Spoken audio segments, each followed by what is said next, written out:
Philippe II Auguste, Capétien, 1180-1223.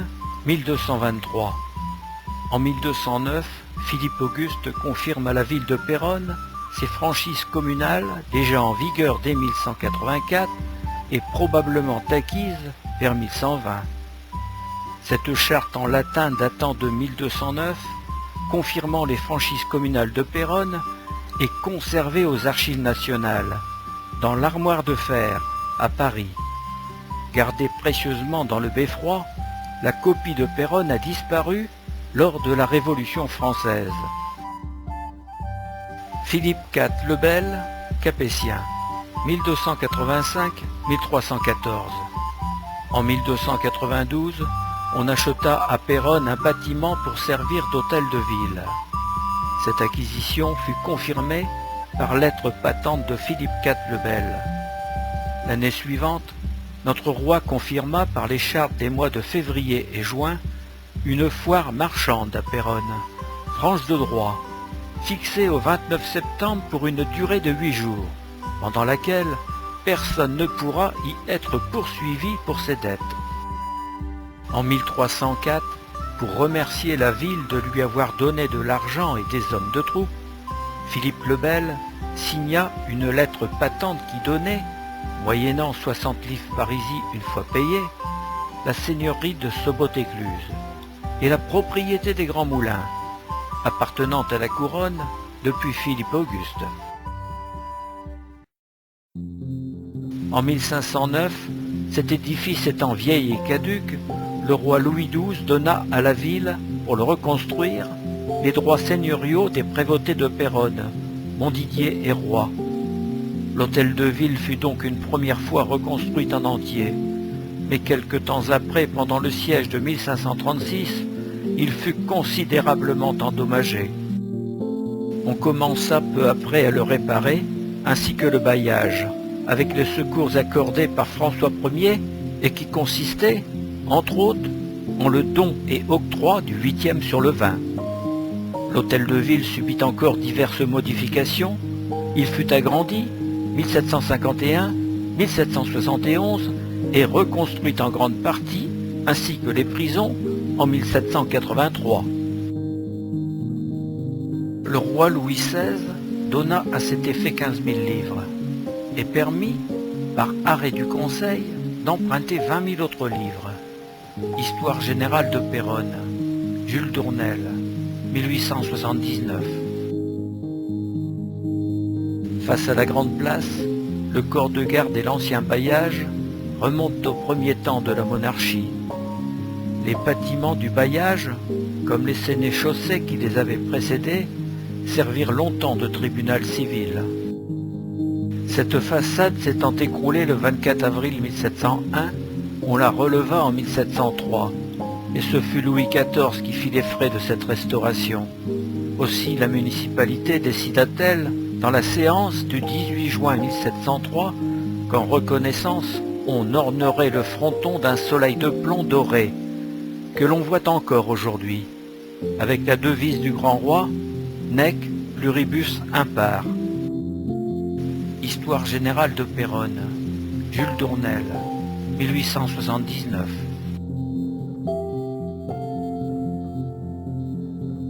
L'ancien bailliage ou palais de justice, vue d'artiste avant 1850. À sa droite, l'hôtel de ville. Le palais de justice est transféré au tournant de la rue Saint-Furcy en 1863. Le bâtiment ainsi libéré fusionnera alors avec l'hôtel de ville. En 1866, la toiture du nouvel hôtel de ville, maintenant agrandi, sera coiffée d'un élégant campanile, avec une horloge à 4 cadrans, en souvenir du beffroi disparu. L'architecte Henri Parent en réalisera les plans.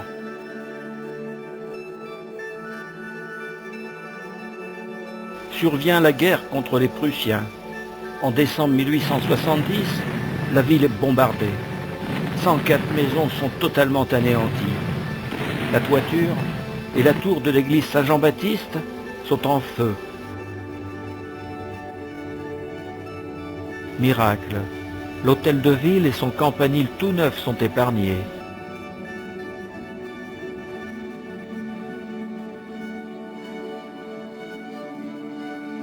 Cette partie de l'hôtel de ville servait de bailliage ou tribunal avant 1866. On peut encore en observer son porche d'entrée. Celui-ci est surmonté de la statue de Thémis, symbole du droit et de la justice. C'est à côté de l'ancien bailliage, entre les colonnes doriques, que se trouve l'entrée principale de l'hôtel de ville. Au fond et à droite, nous y voyons le quartier Saint-Sauveur. L'hôtel de ville est composé de l'ancien bailliage, au-dessus du corps de garde à 4 arches, face à la grande place, et de l'hôtel de ville primitif, édifice latéral à la rue Saint-Furcy. Ces deux constructions datent du XVIe siècle. Intégrées dans un même bâtiment, les façades portent les signes des différents embellissements et réparations. Des salamandres, emblème de François Ier, ont été sculptés pour remercier le roi des subsides accordés à sa reconstruction après le siège de 1536. Les réparations débuteront sous Henri III. Voici un moulage d'une des salamandres telle qu'on pouvait la voir avant 1914. Nutrisco et extinguo, je m'en nourris et j'éteins. Telle était la devise associée à l'animal mythique. Un soleil a été apposé pour remercier Louis XIV, qui paya de sa poche le relèvement du bâtiment après l'écroulement de sa façade en 1701. En 1866, on y plaça un campanile portant une horloge à 4 cadrans, dont l'un était éclairé la nuit.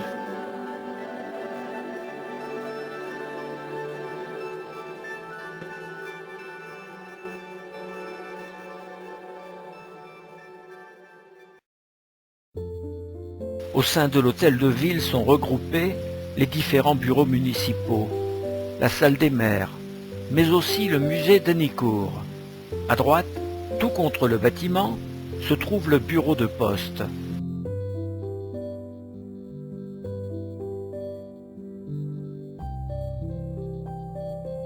La façade a été reconstruite sous Louis XVI, mais que de réclame au XXe siècle.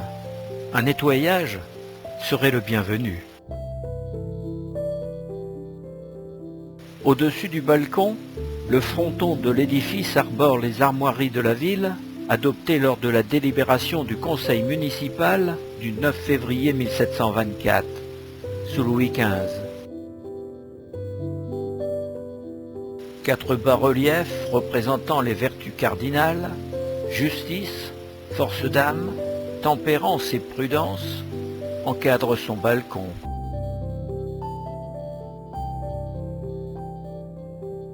L'allégorie de la justice est représentée par une divinité tenant une balance. Celle de la force brandit un glaive et un bouclier, une colonne brisée gisant sur le sol. La tempérance est représentée par 2 coupes au-dessus de l'épaule droite du personnage, l'une versant l'eau dans celle remplie de vin. La prudence écarte le serpent de sa main gauche, alors que l'autre tient le miroir, lui permettant de voir derrière elle.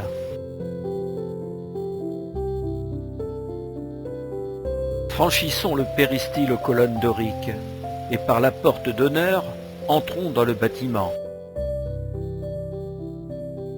Sur les murs de la salle des maires sont accrochés les tableaux des nombreux premiers magistrats municipaux qui se sont succédés depuis la Révolution.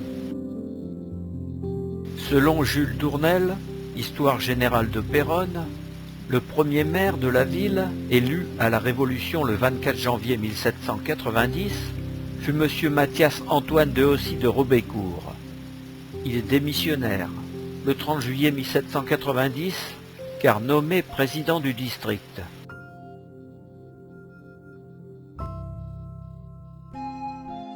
Sous l'impulsion du maire de l'époque, Alfred Danicourt, est créé en 1877 le musée municipal, qui sera hébergé dans ce bâtiment. À la mort en 1887 de son généreux donateur et ancien maire, le musée prendra naturellement le nom de Musée Danicourt. Voici la salle des peintures où sont pendus une partie des 300 toiles et tableaux du musée.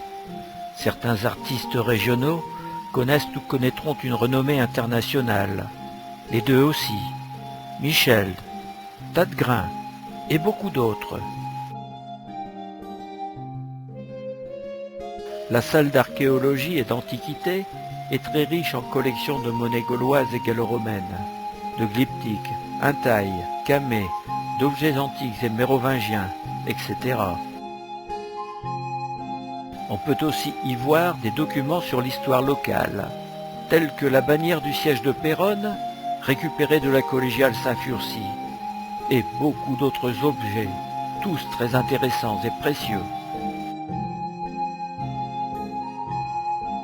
Grâce à des donations multiples, à la découverte d'archéologie locale, préhistorique, gallo-romaine, mérovingienne, et à la mise en valeur de ces trouvailles, le petit musée s'enrichit et acquiert une réputation non modeste dont il peut s'enorgueillir.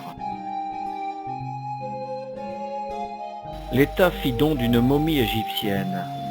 Divers objets provenant du Nil, quelquefois des copies, sont donnés. Il n'en fallait pas plus pour ouvrir une vaste salle d'égyptologie, magnifiquement décorée de hiéroglyphes et de fresques égyptiennes.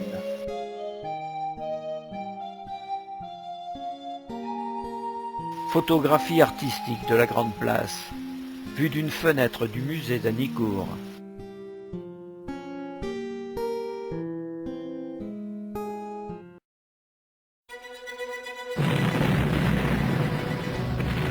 La chance ne sourit pas deux fois.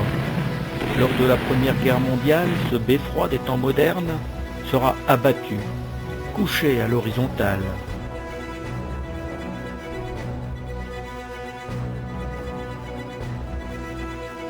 Une pancarte « Nicht ärgern, nur wundern » ne vous fâchez pas, étonnez-vous seulement, sera exposée dans ces ruines par l'ennemi, à son départ, en mars 1917.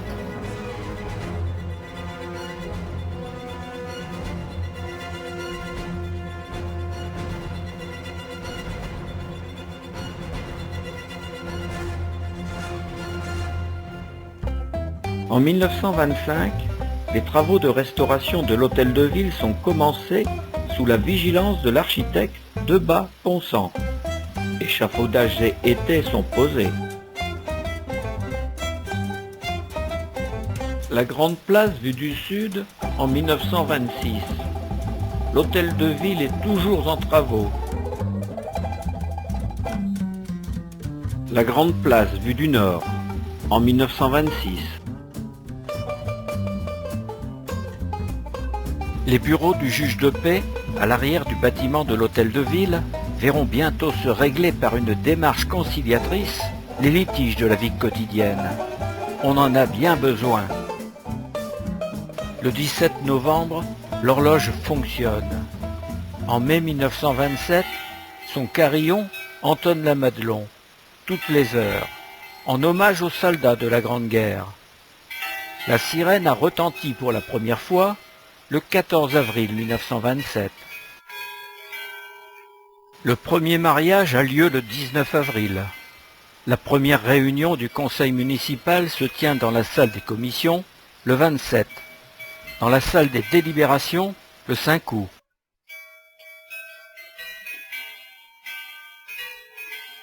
L'hôtel de ville est maintenant terminé, mais sa reconstruction sous des allures Renaissance l'a bien défiguré. Le corps de garde n'a plus que 3 arcades. L'étage 3 fenêtres encadrées de 2 échauguettes. Beaucoup d'autres détails diffèrent aussi. Par exemple, les fières salamandres de François Ier ont disparu et sont remplacées par de nouvelles, petites et malingres. Heureusement, le campanile et l'horloge à 4 cadrans sont conservés. Voyez et comparez ces deux salamandres. En haut, un moulage provenant de l'hôtel de ville d'avant-guerre. En bas, sa nouvelle représentation moderne et chétive au-dessus des arcades. L'animal mythique, s'il crache encore le feu, n'est même plus au milieu des flammes censées le nourrir. Qu'en penserait François Ier? Monsieur Boulanger, maire, reçoit en cadeau une statue, une Vénus en bronze, offerte par le sculpteur Maurice Guiraud-Rivière. Celle-ci sera installée dans une loge au niveau de la toiture de l'hôtel de ville. Au tympan, Cérès, déesse des moissons dans la mythologie romaine, y est sculptée par le même artiste. Toujours dans ce triangle, ils sont représentés à droite la croix de la Légion d'honneur acquise en 1914 et à gauche la croix de guerre, remise à la ville en 1919. Au premier étage, deux autres divinités, Apollon et Mercure, du même statuaire, ornent la façade. Au coin côté rue Saint-Furcy, une troisième évoque Hercule.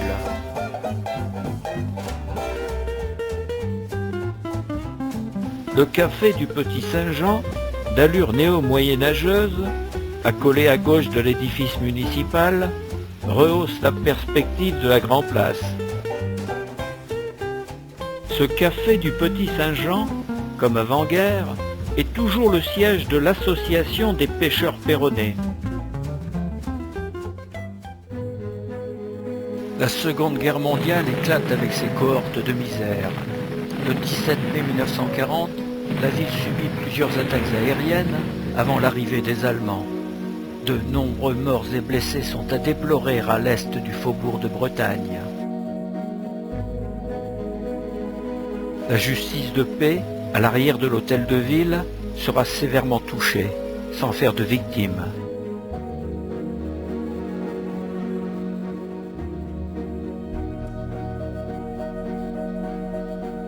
Le 19 mai, lors de libations, une partie de l'ouest de la Grande Place est incendiée par l'envahisseur. C'est probablement ce jour que notre bel Apollon, niché au-dessus des arcades de l'hôtel de ville, disparaît, brisé, comme quelques vitres de la façade. Cette divinité en pierre de Maurice Guiraud-Rivière ne sera jamais remplacée. Sa loge est toujours vide.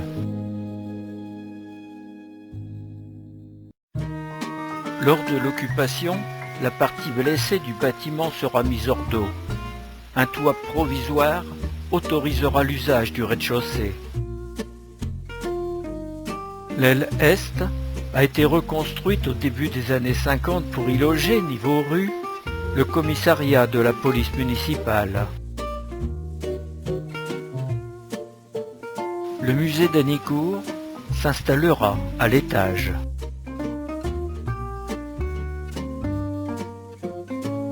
Pour donner plus d'espace à l'hôtel de ville, la municipalité rachètera, accolé à sa gauche, le café du Petit Saint-Jean, devenu récemment le Petit Quinquin, pour en faire des bureaux.